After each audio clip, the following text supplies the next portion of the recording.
ओम शांति, ओम शांति, ओम शांति, ओम शांति। आज 2 अप्रैल 2025 प्रातः मुरली ओम शांति। बाप दादा मधुबन। बाबा कहते मीठे बच्चे, मीठे बच्चे, है ना। बाबा ने कहा कैसे बच्चे हो? मीठे बच्चे। मधुर आज की मीठी मधुर मुरली में बाबा क्या बता रहे हैं कि तुम मेरे मीठे मीठे बच्चे हो, लेकिन तुम बन कैसे गए? गीत के माध्यम से बाबा ने बताया कि तूने रात गंवाई सो के और दिन गंवाया खा पी कर। यही तो करते आए द्वापर से। भोग भुक्त बन गए सिर्फ, लेकिन भोगों से तृप्ति आज तक भी नहीं हुई। तो परम पिता परमात्मा करके बता रहे हैं कि अब बाप इस धरा पर आ चुका है, इसलिए तुम्हें इस पुरानी पतित दुनिया से वैराग्य होना चाहिए, क्योंकि तुम्हें परम पिता परमात्मा का परिचय मिला है। तुम बाप के बच्चे बने हो। तो तुम्हारी कौन सी कला हो गई अब? चढ़ती कला। और कहते चढ़ती कला तेरे भाने सर्व का भला। तो जो ज्ञान मुझे मिला है, जो बाप का यथार्थ परिचय मुझे मिला है, उसे मुझे सबको देना है, ताकि कोई आत्मा उल्हाना ना दे। तो बाबा ने कहा कि ये बात तुम्हें इसी समय पता चलती है कि आत्मा ही अपना मित्र है और आत्मा ही अपना शत्रु है।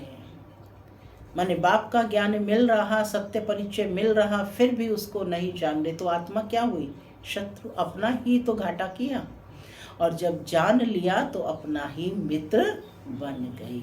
सुनते हैं आज के डायरेक्ट ईश्वरीय महावाक्य। ओम शांति। बाबा कहते मीठे बच्चे, इस पुरानी पतित दुनिया से तुम्हारा बेहद का वैराग्य चाहिए। इस पुरानी पतित दुनिया से तुम्हारा बेहद का वैराग्य चाहिए, क्योंकि तुम्हें पावन बनना है। तुम्हारी चढ़ती कला से सबका भला होता है। तुम्हें पावन बनना है, तुम्हारी चढ़ती कला से सबका भला होता है। आज की मुरली से प्रश्न है, कहा जाता है आत्मा अपना ही शत्रु अपना ही मित्र है, सच्ची मित्रता क्या है? पूछ रहे हैं बाबा। कहा जाता है आत्मा ही अपना शत्रु अपना ही मित्र, सच्ची मित्रता क्या है? क्या होती है सच्ची मित्रता?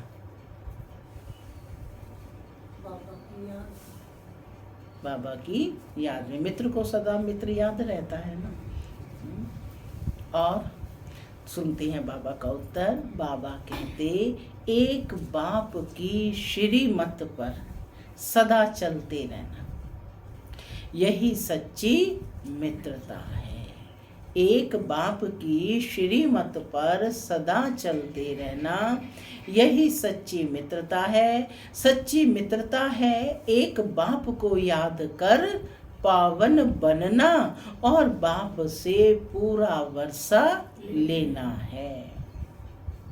यह मित्रता करने की युक्ति भी बाप ही बतलाते हैं।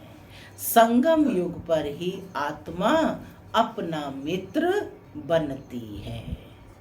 गीत चला, तूने रात गंवाई सोकर और दिन गंवाया खा पी कर। दुनिया का गीत है ना। ओम शांति। माना मैं शांत स्वरूप आत्मा हूँ, शांति मेरा स्वधर्म है। बाबा कहते मीठे बच्चे अब घर वापस जाना है। ओम शांति। यूं तो यह गीत है भक्ति मार्ग के। कौन सा गीत? तूने रात गंवाई सो के और दिन गंवाया खा पी। तो बाबा कहते हैं कि यूं तो यह गीत भक्ति मार्ग के सारी दुनिया में जो गीत गाते हैं, वह शास्त्र पढ़ते हैं, तीर्थों पर जाते हैं, वह सब हैं भक्ति मार्ग। ज्ञान मार्ग किसको कहा जाता है? भक्ति मार्ग किसको कहा जाता है? बाबा कहते यह तुम बच्चे ही अब समझते हो। वेद शास्त्र उपनिषद आदि ये सब है भक्ति के। आधा कल्प भक्ति चलती है और आधा कल्प फिर ज्ञान की प्रालब्ध चलती है। कब से चलती है भक्ति? द्वापर से। और सतयुग त्रेता ज्ञान, है ना। तो बाबा कहते हैं कि आधा कल फिर ज्ञान की प्रालब्ध चलती है। भक्ति करते करते उतरना ही है। भक्ति नीचे लाती है। 84 पुनर्जन्म लेते नीचे उतरते हैं। फिर एक जन्म में तुम्हारी चढ़ती कला होती है। इसको कहा जाता है ज्ञान मार्ग। ज्ञान के लिए ही गाया हुआ है कि 1 सेकंड में जीवन मुक्ति। रावण राज्य तो द्वापर से चला आता है, वह खत्म हो फिर राम राज्य स्थापन होता है। इसको कहा जाता है, बाबा कहते कि ज्ञान मार्ग ज्ञान के लिए गाया हुआ है कि 1 सेकंड में जीवन मुक्ति। रावण राज्य तो द्वापर से चला आता है, वह फिर खत्म हो तो राम राज्य स्थापन होता है। यह अक्षर कहाँ ना कहाँ किसी शास्त्रों में है। चढ़ती कला सर्व का भला। क्या स्लोगन है? चढ़ती कला सर्व का भला। बाप हम बच्चों के लिए आए हैं, लेकिन सारी ही दुनिया का कल्याण करेंगे। सर्व की सद्गति करने वाला तो एक ही बाप है ना। सन्यासी उदासी तो अनेक प्रकार के हैं, बहुत मतांतर हैं। जैसे शास्त्रों में लिखा हुआ है कि कल्प की आयु लाखों वर्ष। अब शंकराचार्य की मत निकली 10,000 वर्ष। कितना फर्क हो जाता है। फिर कोई कहेगा कि इतने हजार। कलयुग में है अनेक मनुष्य, अनेक मतें हैं, अनेक धर्म हैं। सतयुग में होती ही है एक मत। यह बाप बैठ तुम बच्चों को सृष्टि के आदि मध्य अंत की नॉलेज सुनाते हैं। इस सुनाने में भी बाबा कहते कितना समय लगता है, सुनाते ही रहते हैं। ऐसे नहीं कह सकते कि पहले क्यों नहीं ये सब सुनाया। स्कूल में पढ़ाई नंबरवार होती है ना। छोटे बच्चों के ऑर्गन्स छोटे होते हैं तो उनको थोड़ा थोड़ा सिखलाते हैं। फिर जैसे जैसे ऑर्गन्स बड़े होते जाएंगे, बुद्धि का ताला खुलता जाएगा, पढ़ाई धारण करते जाएंगे। छोटे बच्चे की बुद्धि में कुछ धारणा हो ना सके, बड़ा होता है तो फिर बैरिस्टर जज आदि बनते हैं। इसमें भी ऐसे हैं। कोई की बुद्धि में धारणा अच्छी होती है, बाप कहते हैं मैं आया हूँ पतित से पावन बनाने। तो अब पतित दुनिया से वैराग्य होना चाहिए। आत्मा पावन बने तो फिर पतित दुनिया में रह ना सके।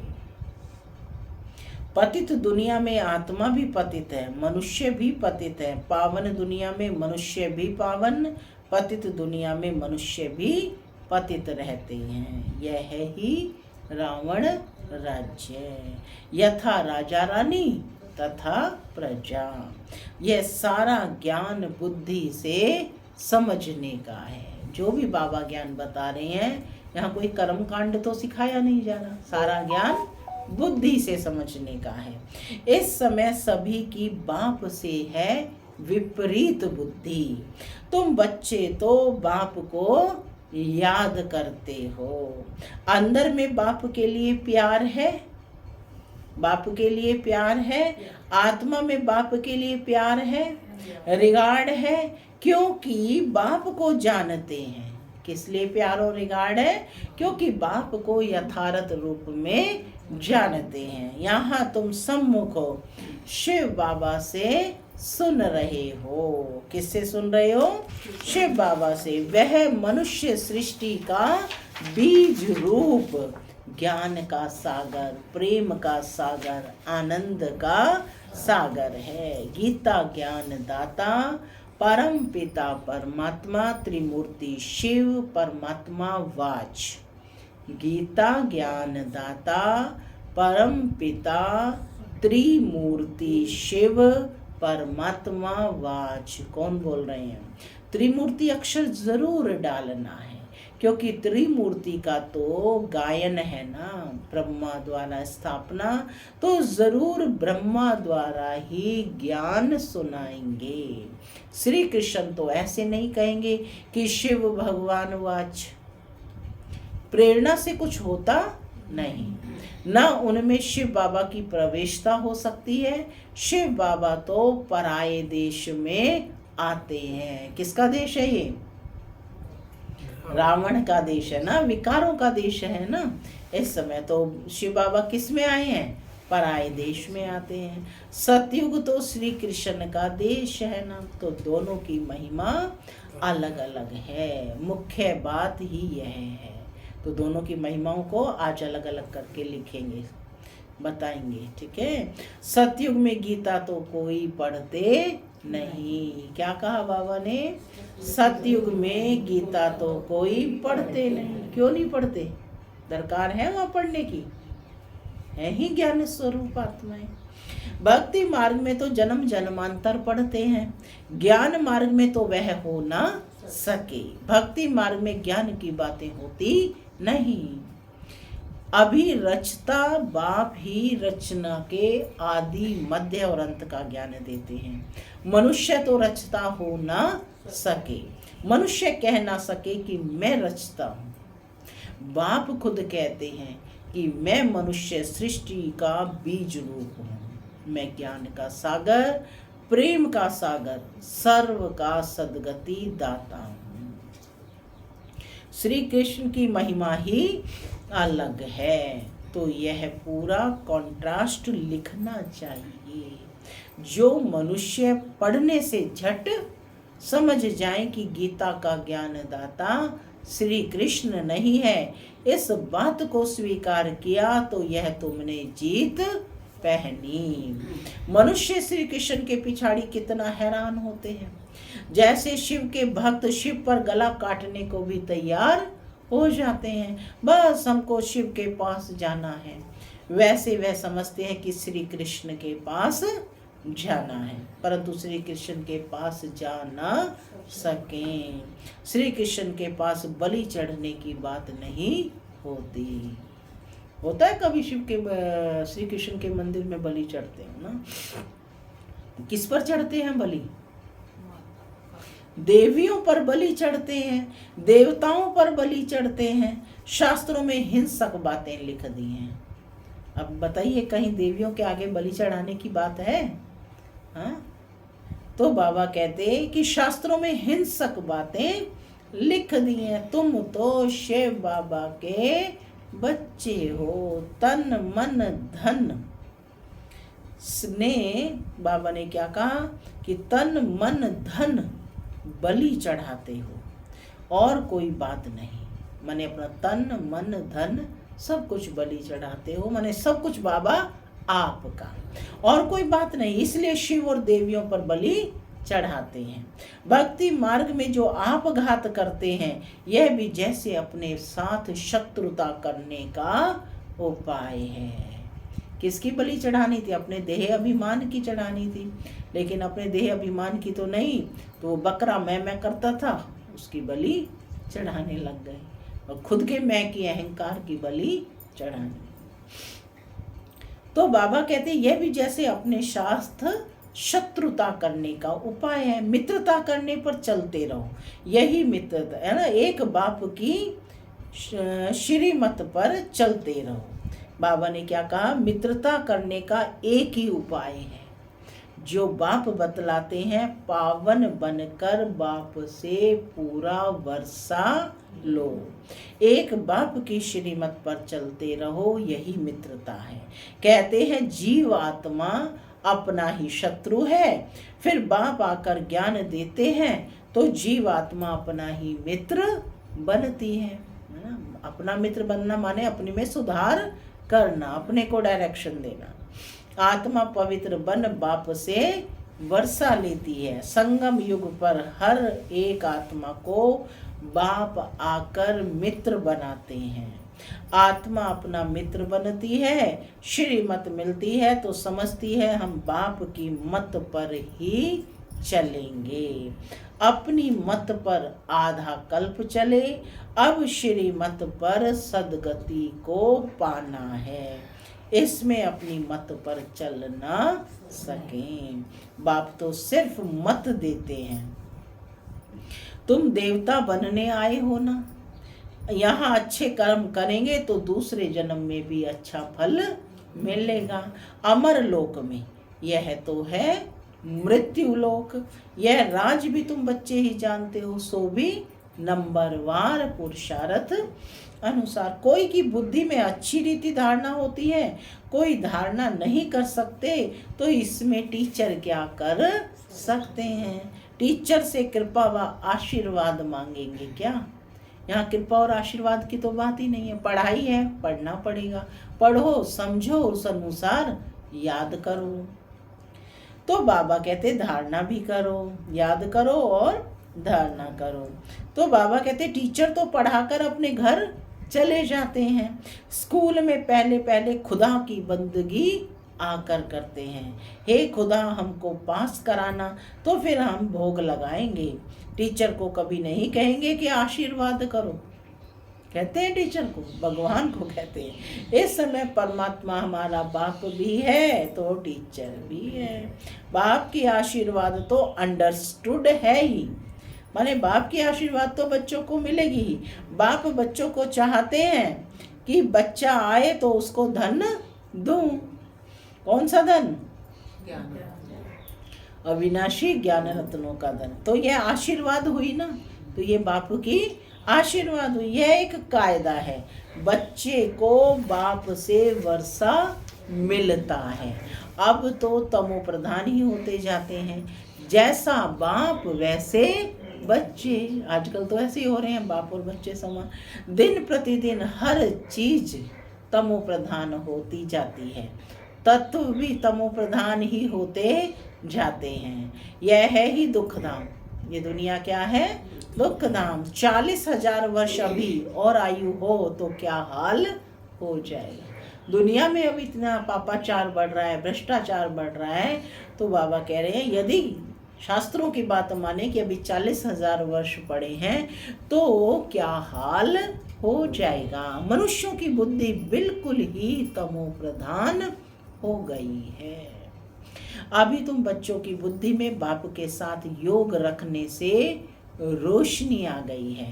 बाप कहते हैं जितना याद में रहेंगे उतना लाइट बढ़ती जाएगी। किसकी लाइट? आत्मा की लाइट। याद से आत्मा पवित्र बनती है, लाइट बढ़ती जाती है। याद ही नहीं करेंगे तो लाइट मिलेगी नहीं। याद से लाइट वृद्धि को पाएगी। याद नहीं किया और कोई विकर्म कर लिया तो लाइट कम हो जाएगी। तुम पुरुषार्थ करते हो सतो प्रधान बनने का। क्या पुरुषार्थ करना है? सतो प्रधान बनने का। ये बड़ी समझने की बातें हैं।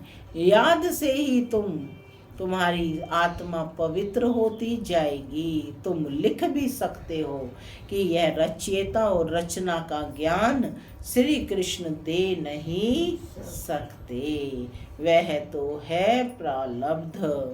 यह भी लिख देना चाहिए कि 84वें अंतिम जन्म में कृष्ण की आत्मा फिर से ज्ञान ले रही है, फिर फर्स्ट नंबर में जाते हैं। बाप ने ये भी समझाया है सतयुग में 9 लाख ही होंगे, फिर उनसे वृद्धि भी होगी ना।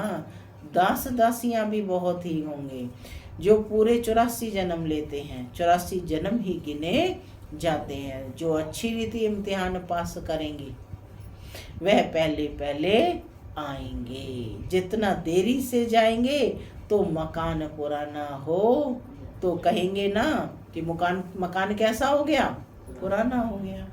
नया मकान बनता है फिर दिन प्रतिदिन आयु कम होती जाएगी। वहां तो सोने के महल बनते हैं, वह तो पुराने हो ना सके। सोना तो सदैव चमकता ही होगा, फिर भी साफ जरूर करना पड़े। जेवर भी भल पक्के सोने के बनाओ तो भी आखिर चमक तो कम होती है, फिर उनको पॉलिश चाहिए। तुम बच्चों को सदैव यह खुशी रहनी चाहिए कि हम नई दुनिया में जाते हैं। इस नर्क में यह हमारा अंतिम जन्म है। इन आँखों से जो देखते हो जानते हैं कि यह पुरानी दुनिया पुराना शरीर है। इन आँखों से जो देखते हैं जानते हैं यह पुरानी दुनिया यह पुराना शरीर है। अभी हमको सत्य को नई दुनिया में नया शरीर लेना है। 5 तत्व भी नए होते हैं। ऐसे विचार सागर मंथन चलना चाहिए। यह है पढ़ाई। क्या है यह पढ़ाई? कौन सी पढ़ाई पढ़ रहे हो? राजयोग की। अंत तक तुम्हारी यह पढ़ाई चलेगी। क्या कहा है बाबा ने? पढ़ाई बंद हुई तो विनाश हो जाएगा। तो अपने को स्टूडेंट समझ इस खुशी में रहना चाहिए कि भगवान हमको पढ़ाते हैं। यह खुशी कोई कम थोड़ी ही है। किसके स्टूडेंट हैं हम? गॉड के। गॉडली स्टूडेंट है। याद रखो हमेशा हम कौन है? Godly student. हम यूनिवर्सिटी में पढ़ने जा रहे हैं। तो बाबा कहते हैं खुशी कोई कम थोड़ी है, परंतु साथ साथ माया भी उल्टा काम करा लेती है। माया तो ताक में बैठी है ना, ये बच्चा जाए और मैं इसे रोकूं, है ना, बुद्धि को चट कर देती है। 5-6 वर्ष बाबा बता रहे हैं एग्जाम्पल कि 5-6 वर्ष पवित्र रहते फिर माया गिरा देती है। एक बार गिरे तो फिर वह अवस्था हो ना सके। हम गिरे हैं तो वह घृणा आती है। अभी तुम बच्चों को सारी स्मृति रखनी है कि इस जन्म में जो जो पाप किए हैं हर एक आत्मा को अपने जीवन का तो पता है ना। कोई मंद बुद्धि कोई विशाल बुद्धि होते हैं। छोटेपन की हिस्ट्री याद तो रहती है ना। यह बाबा भी छोटेपन की हिस्ट्री सुनाते हैं। यह बाबा को ब्रह्मा बाबा, बाबा को वह मकान आदि भी याद हैं, परंतु अभी तो वहां भी सब नए मकान बन गए होंगे। 6 वर्ष से लेकर अपनी जीवन कहानी याद रहती है। अगर भूल गया, बाबा कहते 6 वर्ष के बच्चे को सब पता रहता है। यदि भूल गया तो क्या कहेंगे? डल बुद्धि कहेंगे ना। बाप कहते हैं अपने जीवन की कहानी लिखो। आज बाबा कह रहे हैं कि हर एक सच्चाई से अपने जीवन की कहानी लिखें। लाइफ की बात है ना। मालूम पड़ता है कि लाइफ में कितने चमत्कार थे। गांधी नेहरू आदि के कितने बड़े बड़े वॉल्यूम बनते हैं। लाइफ तो वास्तव में तुम्हारी बहुत वैल्यूएबल है। वंडरफुल लाइफ यह है मोस्ट वैल्यूएबल अमूल्य जीवन। क्या है यह? मोस्ट वैल्यूएबल अमूल्य जीवन। इनका मूल्य कथन नहीं किया जा सकता। इस जीवन का मूल्य कथन नहीं किया जा सकता। इस समय तुम ही सर्विस करते हो। किस पर हो तुम? On godly service. हर समय तुम गॉडली सर्विस पर हो 24 आवर्स। यह लक्ष्मी नारायण कुछ भी सर्विस नहीं करते। तुम्हारी लाइफ बहुत वैल्यूएबल है। जबकि औरों का भी ऐसा जीवन बनाने की सर्विस करते हो। जो अच्छी सर्विस करते हैं वह गायन लायक होते हैं। वैष्णव देवी का भी मंदिर है ना। अभी तुम सच्चे सच्चे वैष्णव बनते हो। वैष्णव माना जो पवित्र है।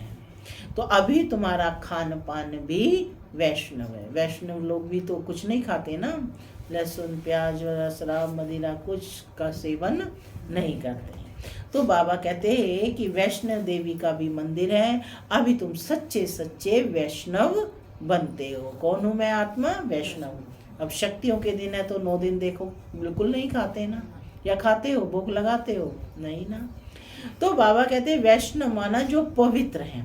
अभी तुम्हारा खान पान भी वैष्णव है। पहले नंबर के विकार में तो तुम वैष्णव पवित्र हो ही। जगत अम्बा के ये सब बच्चे ब्रह्मा कुमार ब्रह्मा कुमारियां हैं ना, ब्रह्मा और सरस्वती, बाकी बच्चे हैं उनकी संतान। नंबरवार देवियां भी हैं जिनकी पूजा होती है। बाकी इतनी भुजाएं आदि दी हैं वे सब हैं फालतू बातें। तुम बच्चों को आप समान बनाते हो, तुम बहुतों को आप समान बनाते हो, तो भुजाएं दे दी। किस लिए शक्तियों को भुजाएं दे दी? क्योंकि तुम बहुतों को आप समान बनाते हो, तो भुजाएं दे दी। ब्रह्मा को भी 100 भुजा वाला 1000 भुजा वाला दिखाते हैं।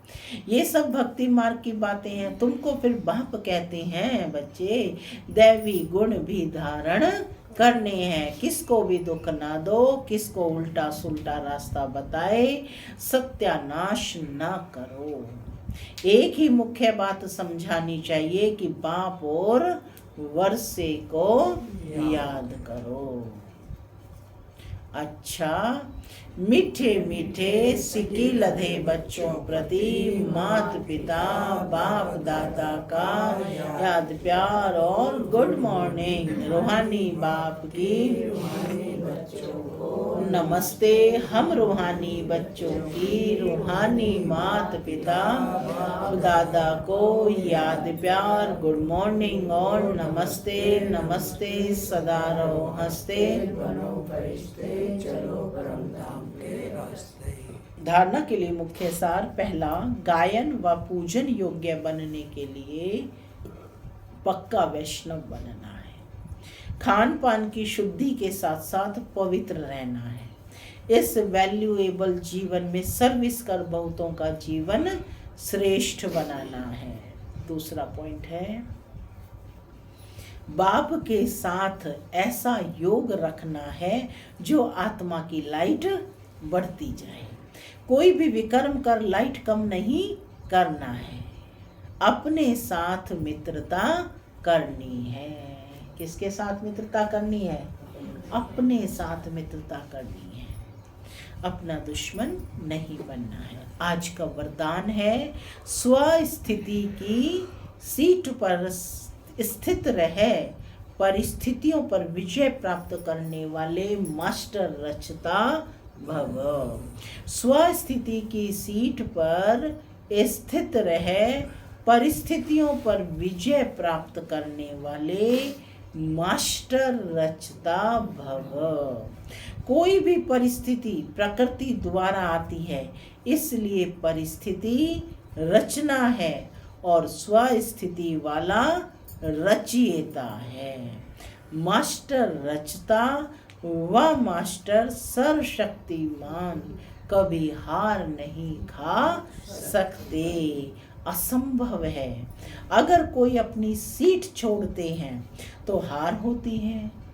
सीट छोड़ना अर्थात शक्तिहीन बनना। सीट के आधार पर शक्तियां स्वतः आती हैं। जो सीट से नीचे आ जाते हैं उन्हें माया की धूल लग जाती है। बाप दादा के लाडले मरजीवा जन्मधारी ब्राह्मण कभी देह अभिमान की मिट्टी से खेल नहीं सकते। बाप दादा के लाडले मर जीवा जन्मधारी ब्राह्मण कभी देह अभिमान की मिट्टी में खेल नहीं सकते। स्लोगन है, दृढ़ता कड़े संस्कारों को भी मोम की तरह पिघला देती है, यानी खत्म कर देती है। दृढ़ता कड़े संस्कारों को भी मोम की तरह पिघला देती है। अव्यक्त इशारे कंबाइंड रूप की स्मृति से सदा विजयी बनो। जैसे ज्ञान स्वरूप हो ऐसे स्नेह स्वरूप बनो। ज्ञान और स्नेह दोनों कंबाइंड हो। ज्ञान देना भी कैसे है? स्नेह के साथ, मधुरता के साथ। तो स्नेह दोनों कंबाइंड हो, क्योंकि ज्ञान बीज है और पानी स्नेह है। अगर बीज को पानी नहीं मिलेगा तो फल नहीं देगा। ज्ञान के साथ साथ दिल का स्नेह है तो प्राप्ति का फल मिलेगा। ओम शांति।